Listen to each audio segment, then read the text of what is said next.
Hey there, it's Wayfair here, where delivery and setup are as easy as a few taps on your phone. You're relaxing in an old hammock, scrolling Wayfair's app, when you spot it, a brand new patio set. Next thing you know, Wayfair delivers it right to your patio and sets it up. Oh, you need a new grill too? All right, Wayfair's got you covered.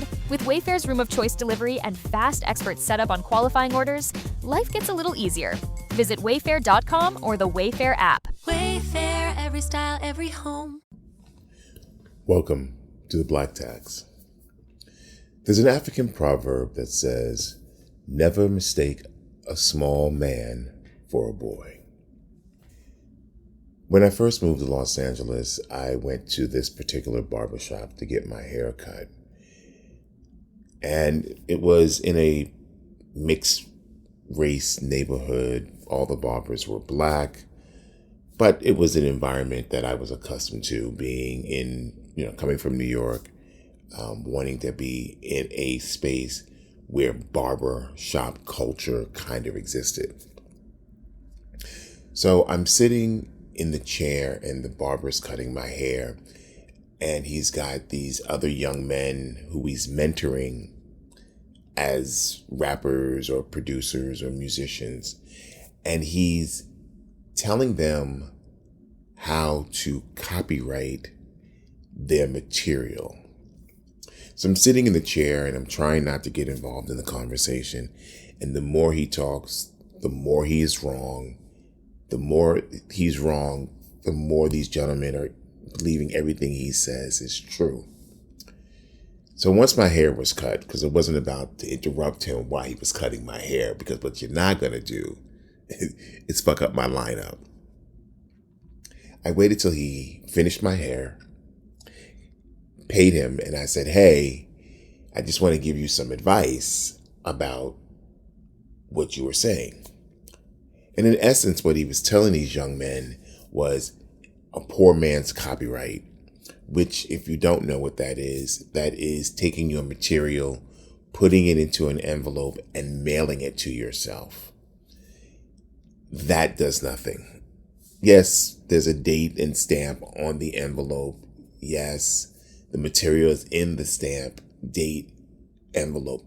But what it doesn't do, it doesn't prove authorship. It doesn't prove that you own the material. All it does is prove that you mailed it to yourself.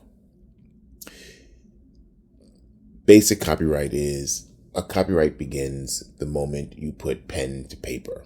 The moment the idea is no longer a thought, but becomes an actual tangible piece of paper. You can then file the form with the United States Copyright Office, which then gives you a protection over the material that you've copywritten, that you are the author and the owner of the material. That was my sidebar.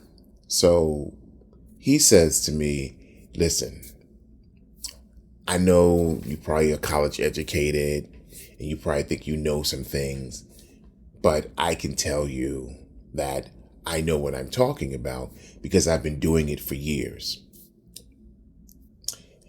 And I was like, my apologies, not trying to make you think that you don't know what you're talking about.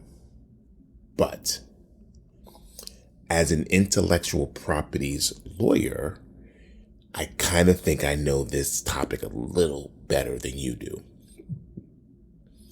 He then turns to me, and the young men are watching this interaction between the two of us. He says, we're talking about material to be copywritten. We're not talking about real estate. You don't even know what you're talking about. And I was like, once again, real property has to do with the buying and selling property, a house, an apartment building, a lot. Intellectual property has to do with copyrights, patents, and trademarks, which is very different from a building and a piece of paper that contains words or music notes or whatever the copyrighted material formulated around. All I'm saying to you, in the easiest way that I can, is before you start spreading information I can recommend you some books about copyright, about publishing, if it will help you. But I'm not here to disrespect you. I'm here to each one teach one, from one black man to another, as you educate these black men about what it is they need to do to protect their intellectual property. The moment went on, and he stood there and he started getting an attitude and getting frustrated and feeling disrespected. And it became this whole other thing. That's the problem with you niggas. You think you get these college degrees and you think you know everything. You want to always make us look like we stupid. Again, I said to him, that is not my intention. My intention as a mentor is to educate my mentees about how to go about doing things, how to cut corners, not to take the easy road, just how to get through a system faster than you normally would do, because there are some shortcuts you can take to achieve the same thing. Now, you can't take shortcuts for everything, but there are one or two things you can get around in this area of law. I paid the guy, I tipped him, I walked out, I overheard him say, that nigga don't know what he's talking about. Trust me, I know what I'm talking about. So I walk towards my car, my phone rang, I get a phone call, so I'm on the phone, and I get off the phone, and one of the young men has come out and walked over to me. He introduced himself, and he says, hey, I'm listening to what you're saying, and he asked me, was I really a lawyer? I said, yeah, I really am. I've been one. I think at this point, it had to be 20 years. It had to be 20 years that I've been a business and legal affairs lawyer, hybrid lawyer kind of space. And I explained to him what he needed to do, the forms he needed to use. There are different forms. There's form for literary works, there's forms for artwork, there's form for sound recordings, and he needed to understand what that was.